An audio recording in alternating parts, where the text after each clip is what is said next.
Anganwadi workers महिलाएं आज सचिवालय पहुंची है। आखिर क्यों ये सचिवालय पहुंची है वो भी हम आपके साथ साझा करेंगे।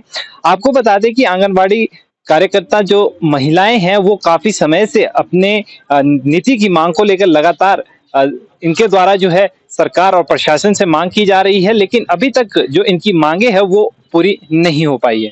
अब देखना होगा कि सरकार में जो है उनकी मांगे पूरी होती है या फिर उनको और इंतजार जो है इसके लिए करना पड़ता है। आइए जानते हैं क्या कहना है आंगनवाड़ी कार्यकर्ता का, देखिए इस खास रिपोर्ट में। मैं वीना शर्मा, महासचिव आंगनवाड़ी वर्कर हेल्पर यूनियन संबंधी CITU।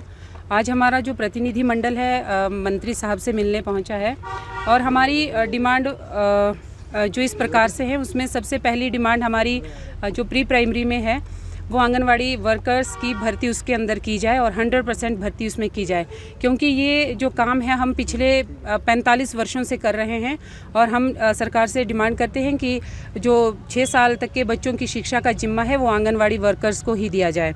अगली डिमांड हमारी जो अभी 25 अप्रैल 2022 को सुप्रीम कोर्ट का निर्णय आया है, उसके तहत जो आंगनवाड़ी वर्कर्स हेल्पर्स हैं वो ग्रेजुटी के दायरे में आएंगी और वो ग्रेजुटी की हकदार हैं। तो जो सुप्रीम कोर्ट का ऑर्डर है उसको राज्य सरकार लागू करे और सभी जो रिटायर वर्कर्स हेल्पर्स हैं उनको ग्रेजुटी उपलब्ध करवाई जाए। अगला हमारा हरियाणा की तर्ज पर मानदेय देने की बात हम हर सरकार से करते हैं कि हरियाणा की तर्ज पर वेतन दिया जाए और वेतन उनके सेवा काल के हिसाब से तय किया जाए, जो भी उनका सेवा काल है। अगला हमारी डिमांड जो पंजाब है वहाँ पर जो आंगनवाड़ी वर्कर्स हेल्पर्स को पेंशन दी जाती है 3000 रुपये पर मंथ, जो उसके लिए भी हम चाहते हैं।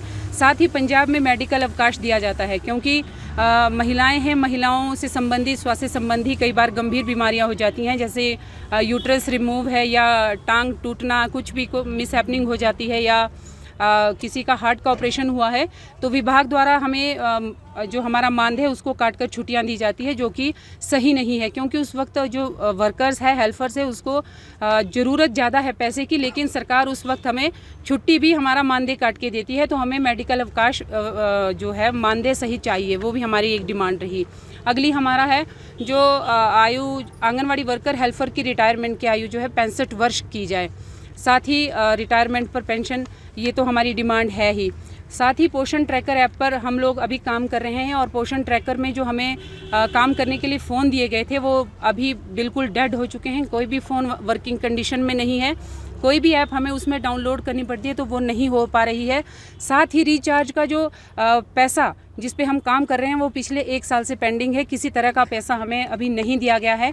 तो हम सरकार से रिक्वेस्ट करेंगे कि जो फ़ोन है उनको तत्काल प्रभाव से बदली किया जाए और जो हमारा रिचार्ज का पैसा है वो भी जल्दी से जल्दी दिया जाए। साथ ही आंगनवाड़ी सेंटरों में फर्नीचर नहीं है, दरी नहीं है, बच्चों के खेलने के लिए जो प्री स्कूल की जो सामग्री है वो नहीं है।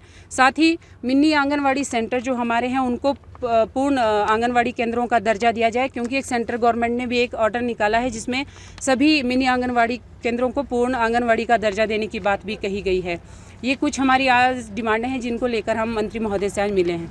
आपकी ये जो मांगे हैं सर, इसमें मेरा ये कहना है कि अगर कोई हमारी डिमांड्स को नहीं मानता है तो यूनियन के पास वही है कि हमें संघर्ष में जाना पड़ेगा, रैली करनी पड़ेगी, प्रदर्शन करना पड़ेगा। हो सकता है अनिश्चितकालीन हड़ताल की तरफ भी हम लोग जा सकते हैं, तो वो प्लान करेंगे, लेकिन एक बार पहले मंत्री जी से मिलना बहुत ज़रूरी था। गोल्ड या डायमंड की खरीदारी का सोच रहे हैं तो विजिट करें राजेंद्रा ज्वेलर्स, जो आकर्षक उपहार के साथ देते हैं बेहतर सेवाएं। 916 हॉलमार्क गोल्ड और डायमंड ज्वेलरी, वो भी बहुत कम बनाई की लागत के साथ। हमारे यहाँ आप खरीद सकते हैं शादी के लिए बेहतर डिजाइन से बनी ज्वेलरीज। तो आइए और खरीदारी कीजिए और कीजिए अपने को खुश। राजेंद्रा ज्वेलर, नजदीकी शून्य मंदिर, या कॉल करें 9816130423 9625682430।